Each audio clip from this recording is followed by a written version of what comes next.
नमस्कार मित्र. आज मी उभा आहे माझ्या तुरीच्या प्लॉटमध्ये. या व्हेरायटीचं नाव आहे कामा माधव.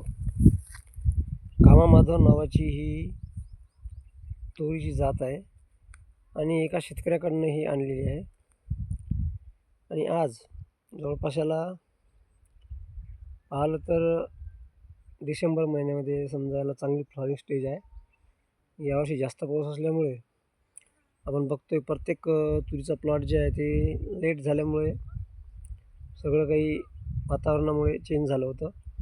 पण आपली तूर जर बघतोय तर आज छान पद्धतीची त्याला फ्लॉवरिंग स्टेज आहे आणि त्याला असे शेंगा भरण्याची पण सुद्धा त्याची स्टेज आता चालू झालेली आहे आणि चांगल्या पद्धतीने फ्लॉवर स्टेज याला आपल्याला पाहायला मिळत आहे आणि शेंगा पण याला चांगल्या पद्धतीनं पाहायला मिळत आहे.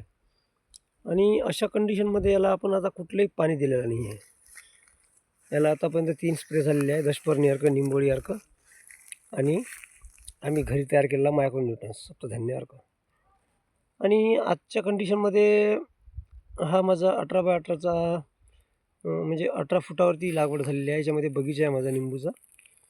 या निंबूच्या बागेमध्येही मी खाली जागेमध्ये याला लागवड केलेली आहे. बघू शकता मध्ये झाड आहे समोर. आणि याचं अंतर जर बघितलं तर 18 फूट एक स्पेस आहे याच्यामध्ये आणि बेडवर लागवड केलेली आहे. आणि चांगल्या कंडिशनमध्ये आपण आज पाहतोय ना, तोरंबे वगैरे खूप चांगले आहे. आता याचा जवळजवळ बघितलं आपण तर 2-2 हाताचे याला असे तोरंबे याला पाहायला मिळत आहे आणि शेंगा पण याला चांगल्या कंडिशननं जे आपल्याला पाहायला मिळत आहे. 4 ते 5 दाण्याचे शेंग आणि लोमटे याचे चांगले असे भरपूर असे लोमटे असे उंच याला आपल्याला पाहायला मिळत आहे. म्हणजे 1.5 फूट 2 फूट ते 2.5 फुटापर्यंतचे लोमटे याला आपल्याला पाहायला मिळत आहे. आणि आज कंडिशनमध्ये याला शेंगा भराच्या आधीच याची कंडिशन अशी आहे की ही तूर आपली अशी खाली लोळत आहे. आणि नियोजन बघतो म्हटलं तर याच्यावरती कुठलीही रासायनिक निविष्ठाचा वापर आपण केलेला नाही आहे. पूर्णपणे घरच्या घरी तयार केलेली निविष्ठा आणि बियाणं पण एका घरचंच आपण वापरलेलं आहे असं आपण सांगायला काही हरकत नाही आहे. आणि चांगली स्टेज आणि चांगलं त्याचं नियोजन आणि त्याला आपण पूर्ण निंदून व्यवस्थित करून त्याच्यावरती आपण लागवड चांगली केलेली आहे.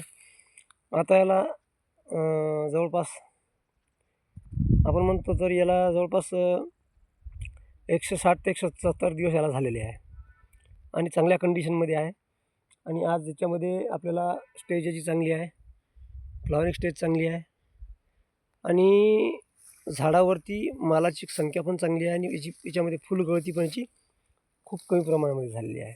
त्याच्यामुळे आपल्या या महाराष्ट्रामध्ये आणि सांगितलं तर यवतमाळ जिल्ह्यामध्ये चांगल्या पद्धतीनं येणारी जात हे कामा माधव. आणि तुम्ही बघता यावर्षी बऱ्याच शेतकऱ्याच्या मी कंप्लेंट असे ऐकलं की आमच्या शेतामध्ये मधमाशा नाही आहे. पण मलाही काही दिवस मला वाटलं की माझ्या शेतामध्ये पण मधमाशी नाही आहे. पण आज रोजी मला माझ्या शेतामध्ये भरपूर मधमाशा मला दिसत आहे आणि परागीभवन करण्याचं काम ते करत आहे. आणि कुठल्याही रासायनिक निविष्ठा नसल्यामुळे माझ्या शेतामध्ये मधमाशाचं प्रमाण हा थोडंफार मला जास्त दिसत आहे असं सांगायला काही हरकत नाही. आणि चांगल्या स्टेजमध्ये तूर आहे, पाहू शकता तुम्ही. आणि पूर्ण प्लॉट असा माझा पूर्णपणे 5 एकरचा प्लॉट आहे आणि अशा पद्धतीने हा सेट झालेला आहे. तर धन्यवाद मित्र. अशाच माझ्या व्हिडिओला तुम्ही लाईक करत चला, शेअर करत चला. आणि तुम्हाला जर ही बियाणं जर तुम्हाला लागलं तर माझ्या या नंबरवरती तुम्हाला मिळेल. माझा नंबर आहे 9822930577. हा माझा नंबर आहे. आणि तुम्हाला कुठलीही जैविक निविष्ठाबद्दल माहिती लागली तर मी तुम्हाला माहिती पण देईल. आणि तुम्हाला माझ्याकडे माझा या तुरीचा जो हे वाण आहे हे तुम्हाला पुढच्या वेळीसाठी मी देऊ शकतो. धन्यवाद शेतकरी मित्र.